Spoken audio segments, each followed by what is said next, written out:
Welcome back to the third segment of ILFL Soccer Nights. As we discussed earlier on, we had the Unity Cup tournaments yesterday. We've discussed the Super Cup winners, Technique Africa, a fabulous achievement for a new team, first tournament, winning the Super Cup itself. Now we're going to discuss about the Legends Cups, the veterans, the over 35s.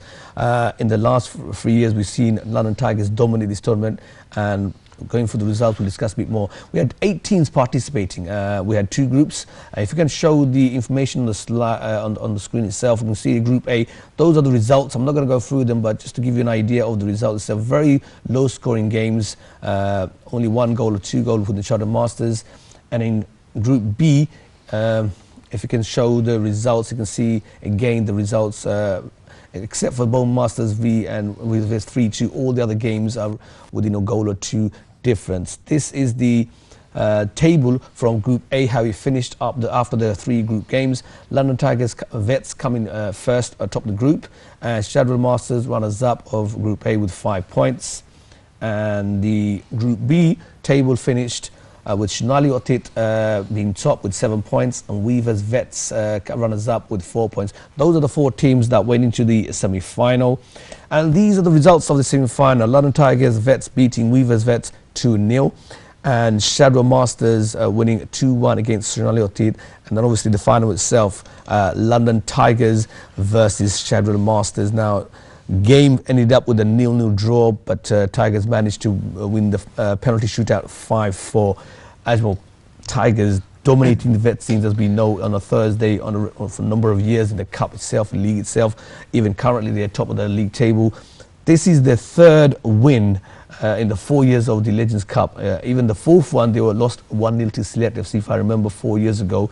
And to win it again 3 years in a row, it just says something. And on top of that, I know Cameron was managing the team.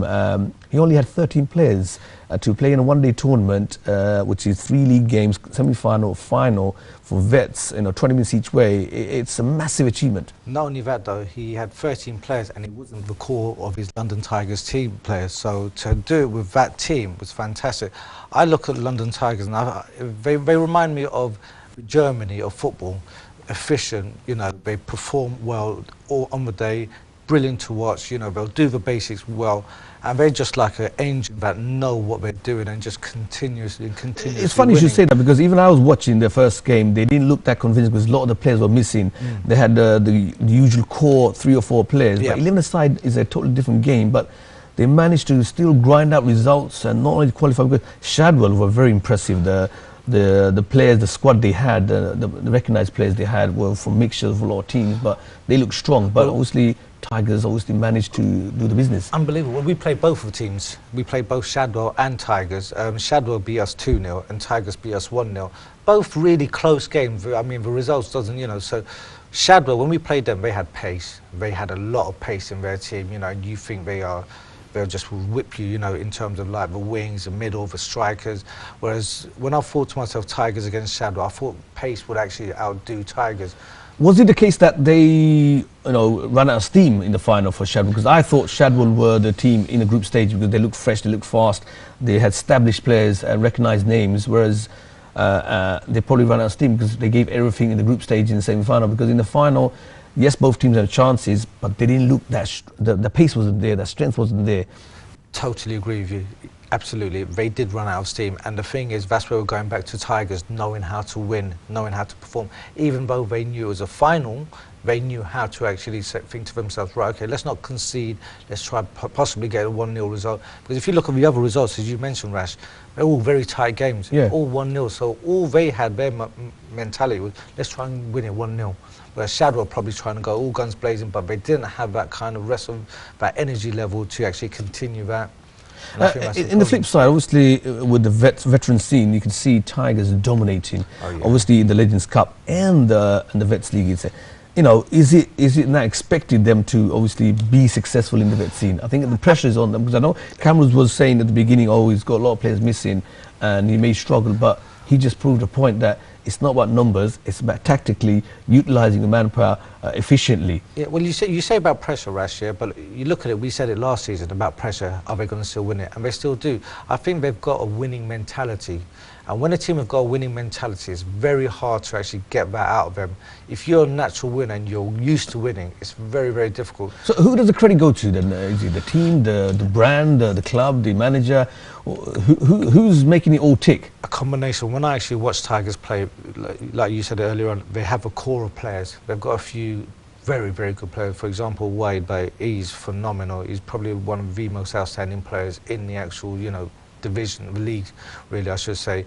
And then you've got a great manager as well. I know Cameron sometimes does I know in the earlier days, obviously, he's missing he's not there all the time. He used to manage. I know Nurubai came into it, and now in the last couple of seasons and the last couple of tournaments, Cameron's been managing. So obviously, they're following on the success. Yeah. That does help, I suppose, having a key figure as a manager. An experienced manager as well. All those guys you said, they've got experience as well behind their belts as well, and that makes a massive difference as well.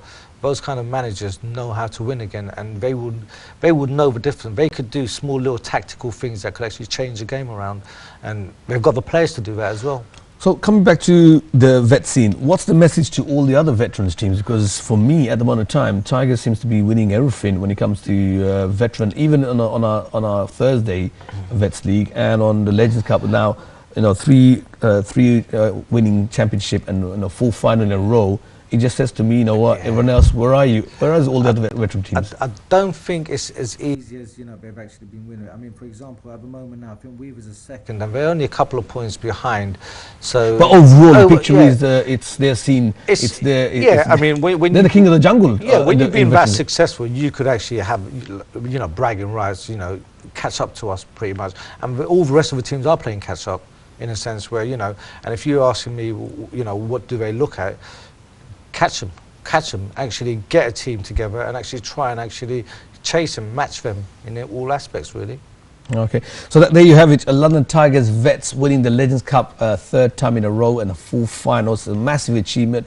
Again, it goes to show they are dominating the vet scene. And for me, a message to all the other teams.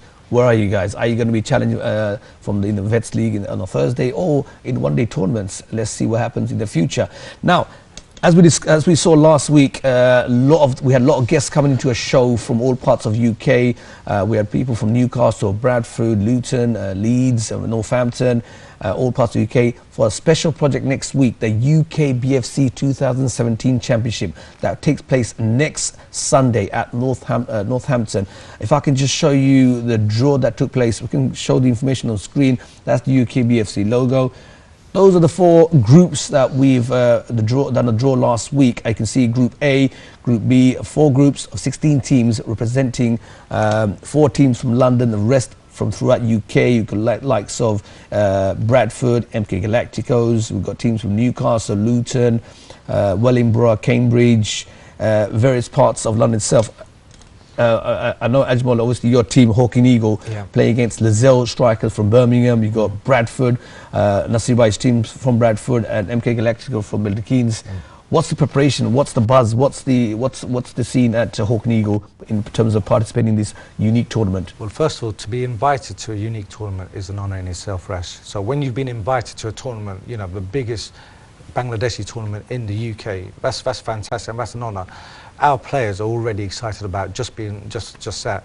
To actually play against these teams, wow, it's fantastic. The preparation we've done, we've had 1 friendly so far. Unfortunately, because of the football we've been playing, and still with the open age as well, we haven't had as many friendlies as we'd like to. But alhamdulillah, I think we have got a stronger team than last season. So last year, to be honest, you surprised a lot of the people and teams getting to the semis, I believe. Yeah. I don't think a lot of people expected that. So the pressure is on this year to at least match, if not better, that. From my perspective anyway. Yes, but what we're actually telling our team and our players is to enjoy it. But one thing that we did last year was actually say to the players, go out and enjoy it. It's your first time round, enjoy it. Enjoy the day, enjoy the atmosphere. That's what they did. Inshallah, they could do the same this year, this Sunday again.